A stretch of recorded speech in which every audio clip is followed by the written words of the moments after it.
بسم اللہ الرحمن الرحیم۔ السلام علیکم ورحمۃ اللہ وبرکاتہ۔ عزیز طلباء، اللہ کی ذات سے امید ہے آپ سب خیر و عافیت سے ہوں گے۔ اسلامیات سلسلہ نمبر 7 جماعت ہفتوں کے لیے ہم نے پچھلے ہفتے میں جو آخری عنوان پڑھا تھا وہ فرض نماز کے بعد کے اذکار ہم نے پڑھے تھے۔ عزیز طلباء، مجھے امید ہے آپ نے وہ اذکار اپنے معمول میں شامل کر لیے ہوں گے کہ ہر فرض نماز کے بعد آپ ان اذکار کو ترتیب سے پڑھ رہے ہوں گے، اور جب آپ پڑھ رہے ہوں گے تو انشاءاللہ تعالیٰ یہ آپ کو اچھی طرح سے یاد بھی ہو چکے ہوں گے اور یہ کبھی بھولیں گے بھی نہیں۔ عزیز طلباء، آج ہم اپنے عنوان کو آگے بڑھاتے ہیں اور صبح و شام کی جو مسنون دعائیں ہیں ان کا ہم آغاز کرتے ہیں۔ صبح و شام کی مسنون دعائیں، عزیز طلباء، ان دعاؤں کو بھی آپ نے اچھی طرح سے یاد کر لینا ہے۔ ان کا ترجمہ بھی آپ کو یاد ہوگا۔ جب آپ دعا پڑھیں گے تو آپ دعا پڑھنے کا آپ کا انداز ہی اور ہوگا، اور آپ کو جب وہ دعا سمجھ آ رہی ہوگی تو اس دعا کے پڑھنے میں آپ کو اس کا بھرپور فائدہ حاصل ہوگا۔ عزیز طلباء، صبح و شام کی مسنون دعائیں ہم پڑھتے ہیں، اس کا آغاز کرتے ہیں۔ عزیز طلباء، آپ دیکھ رہے ہیں صفحہ نمبر 45، صبح و شام کی مسنون دعائیں۔ سب سے پہلی جو دعا ہے ناگہانی مصیبت سے بچاؤ کی دعا، اچانک آ جانے والی مصیبت۔ دعا کیا ہے؟ بسم اللہ الذی لا یضر مع اسمہ شیء فی الارض ولا فی السماء وہو السمیع العلیم۔ ترجمہ: اللہ کے نام سے جس کے نام کے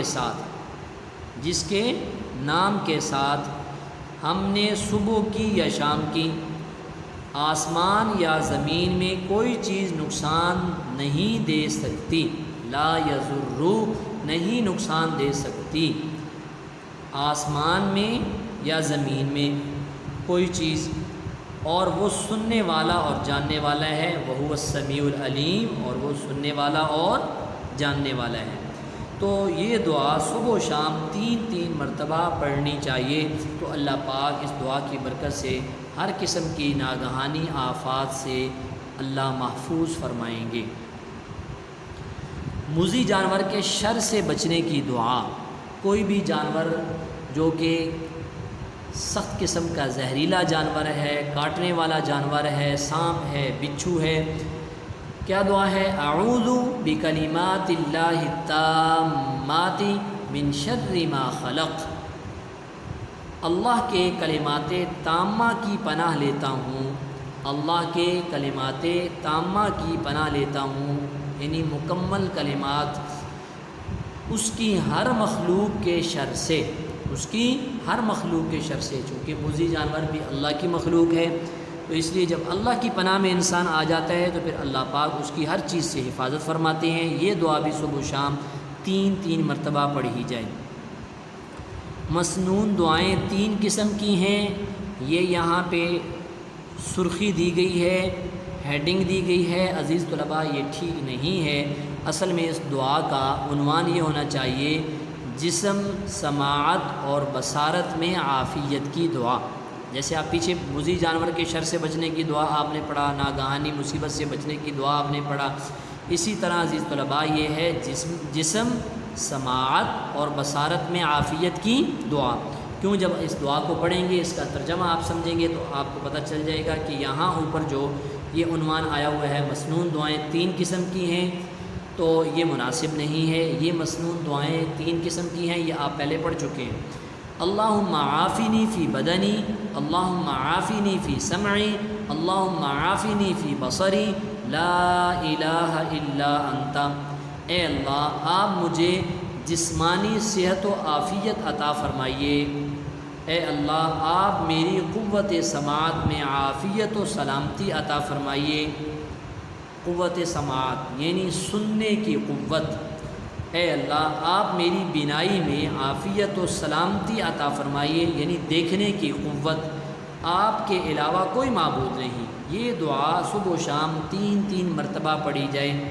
عزیز طلباء، ہم نے 3 دعائیں پڑھ لی ہیں، آسان دعائیں ہیں، ہو سکتا ہے ان میں سے آپ کو تینوں دعائیں بعض بچوں کو یاد بھی ہوں، اور اگر کسی کو ایک یاد ہے اس کو 2 یاد کرنی پڑیں گی، 2 یاد ہیں اس کو 1 یاد کرنی پڑے گی، تو انتہائی آسان دعائیں ہیں۔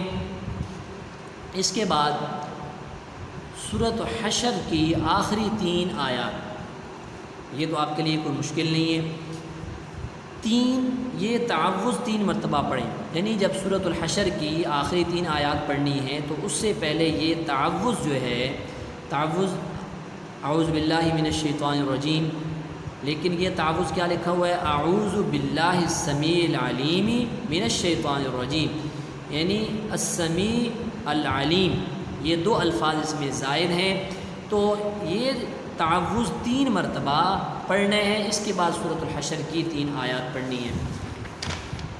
اس تعوذ کا ترجمہ بھی لکھا ہوا ہے، میں سب کچھ سننے اور جاننے والے اللہ کی پناہ لیتا ہوں شیطان مردود کے وسوسوں سے۔ اس کے بعد سورۃ الحشر کی یہ 3 آیتیں 1 مرتبہ پڑھیں۔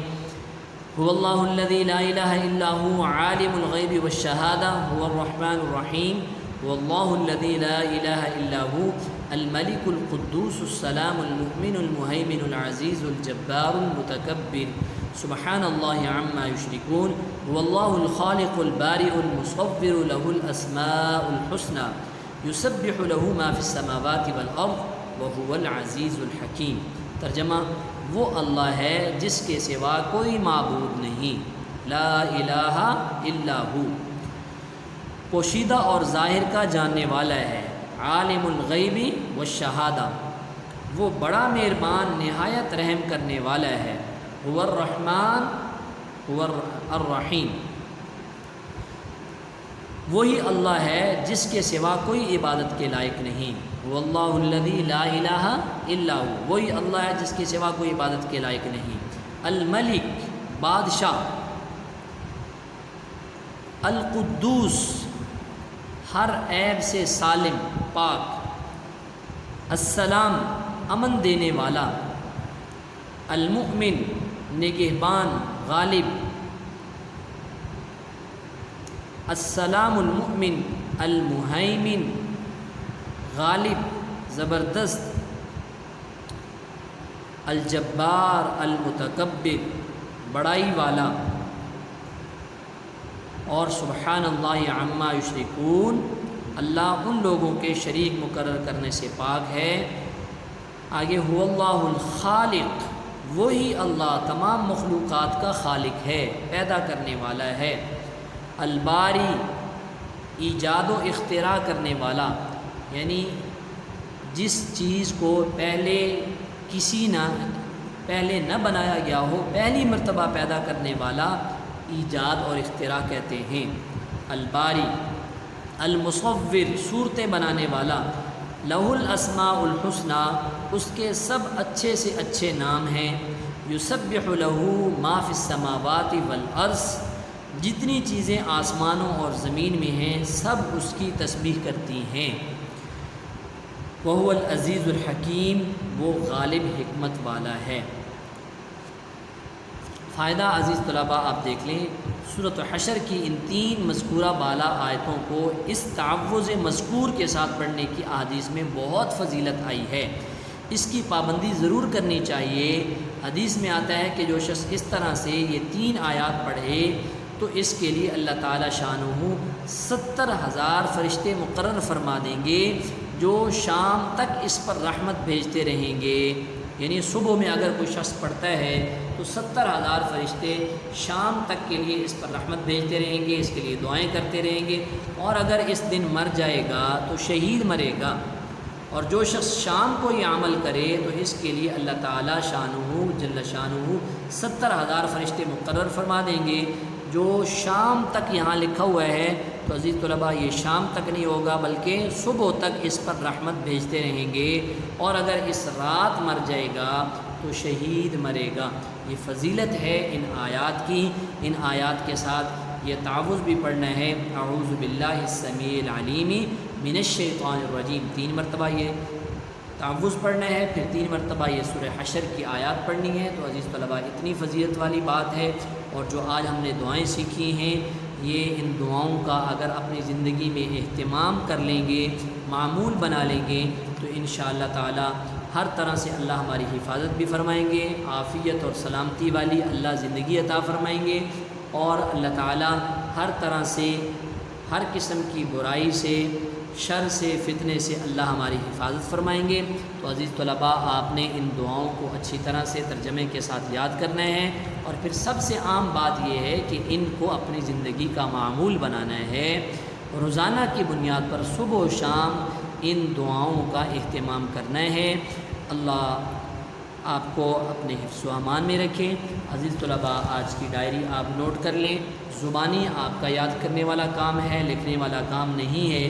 صبح و شام کی مسنون دعائیں صفحہ نمبر 45 اور 46، کتاب کے صفحہ نمبر 45 اور 46 پر جو مسنون دعائیں صبح و شام کی موجود ہیں، ترجمے کے ساتھ آپ نے زبانی یاد کرنی ہے اور ان کو اپنے معمولات میں شامل کرنا ہے۔